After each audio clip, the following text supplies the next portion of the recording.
Hello, astrology learners. Thank you for joining Lisa Astro Channel. Today, we are going to be going over more house significators. First, I would like to review some of the concepts we learned previously. As we know, the 12 houses in a chart remain fixed. I had also explained the Kalpurush Kundali in an earlier video. The 12 zodiac signs meanings correlate with the house numbers. Along with the presence of those energies within the houses, now we need to understand another concept within Vedic astrology, which is house Karakas. Karaka means significator. In Vedic astrology, the 12 houses have natural planets called Karakas that are assigned to each house. These significators are often remedies to unfavorable outcomes within those houses. Some houses have more than one planet being the significator. So let's go over which planets are assigned Karakas for each house. First house, Sun is the natural significator and Karaka for health because the first house represents you and your well-being. The second house, Jupiter, is the natural significator and Karaka for family and wealth. Third house, Mars, is the natural significator and Karaka for competition and brothers. Fourth house, Moon, is the natural significator and Karaka for happiness and mother. Fifth house, Jupiter, is the natural significator and Karaka for children and wisdom. Sixth house, Mars, is the natural significator and Karaka for enemies and competition. Saturn is supportive Karaka for illness. Seventh house, Venus, is the natural significator and Karaka for relationships.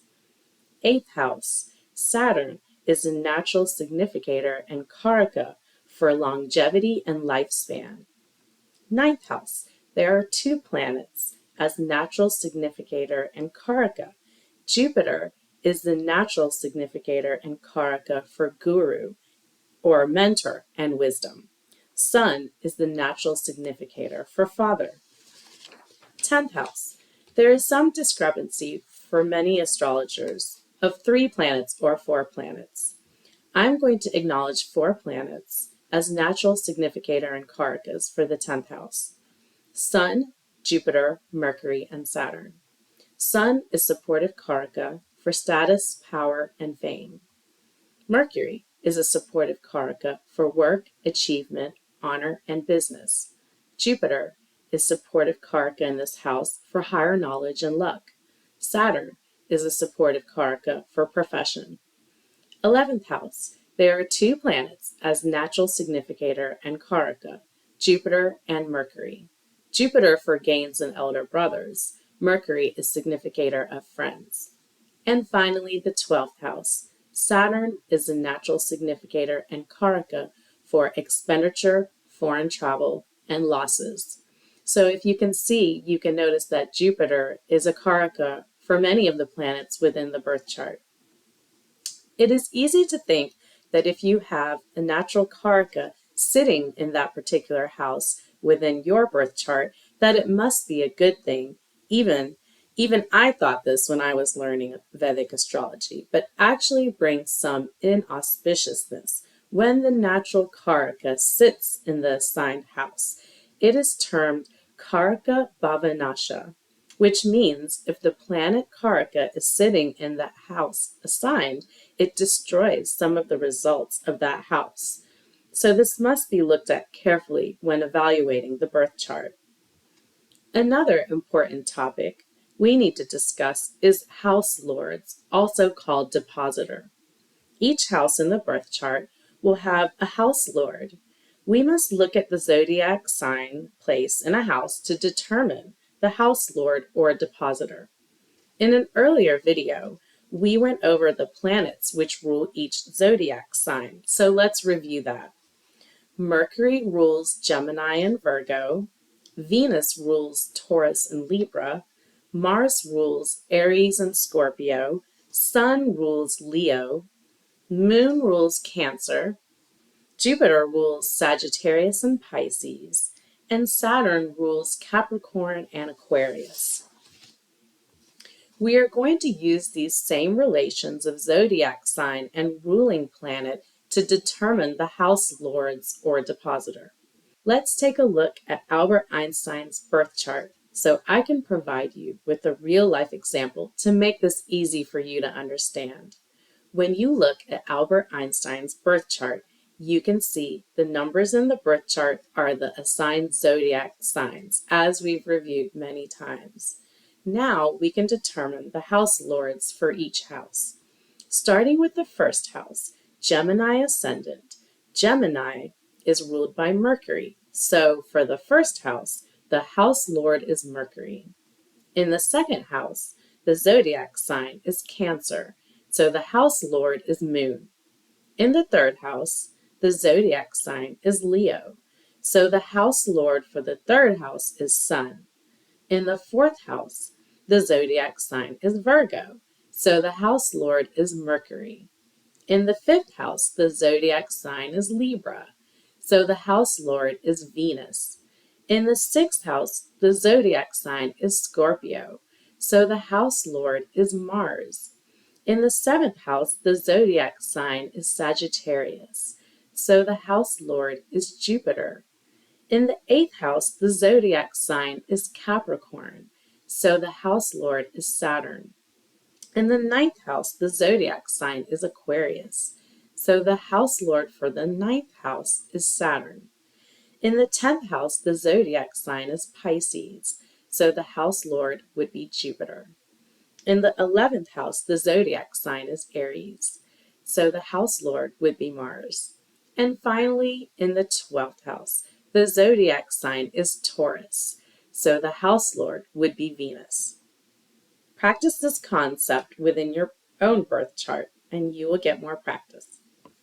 A very common question asked to Vedic astrologers is, how do I determine results when I have an empty house in my birth chart? An empty house would mean you don't have any planets in that house. So how do you make predictions and conclude what is going on within that house? So an empty house that occupies no planets, you would use the house lord.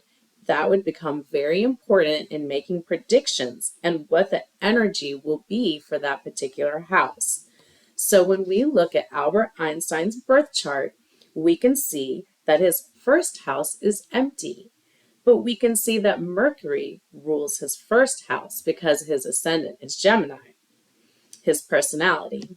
Mercury deals with intelligence and communication, so we can interpret that Albert Einstein would be intelligent and have great communication.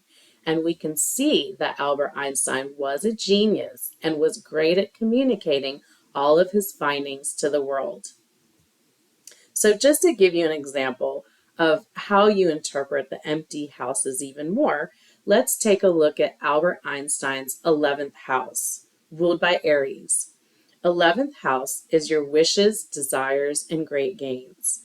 If we want to make some predictions regarding the 11th house, we can see that Aries is ruled by Mars. So when we look within the birth chart, we have to find where is Mars located. We also check the sign that's ruled by Mars, the second sign, which is Scorpio, so we can make even further predictions to the energies within the 11th house. So we see Mars is placed in the 8th house with Rahu. So we can conclude that Albert Einstein's hopes, wishes, and desires will come from the 8th house matters, which is deep and hidden things and research. As we know, the focus of Albert Einstein's work was deep and mysterious sciences.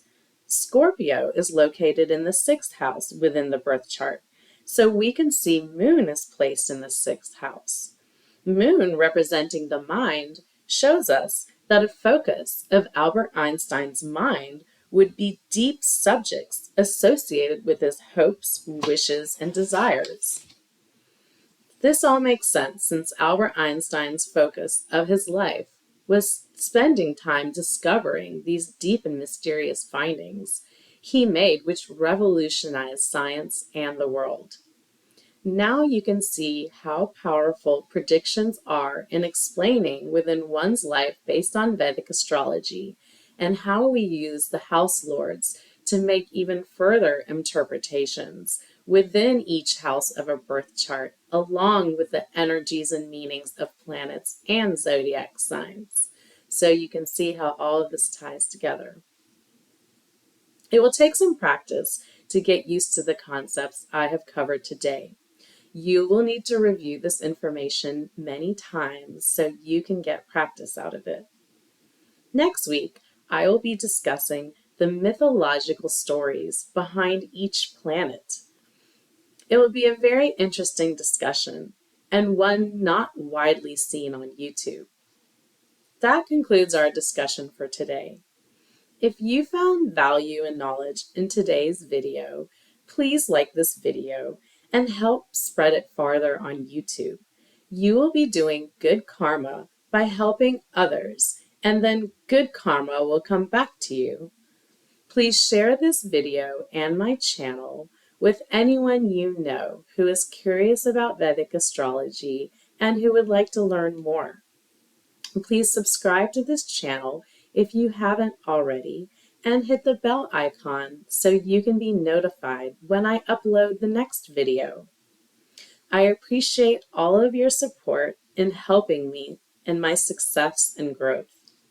So YouTube can promote me farther, I am able to make more and more videos for you.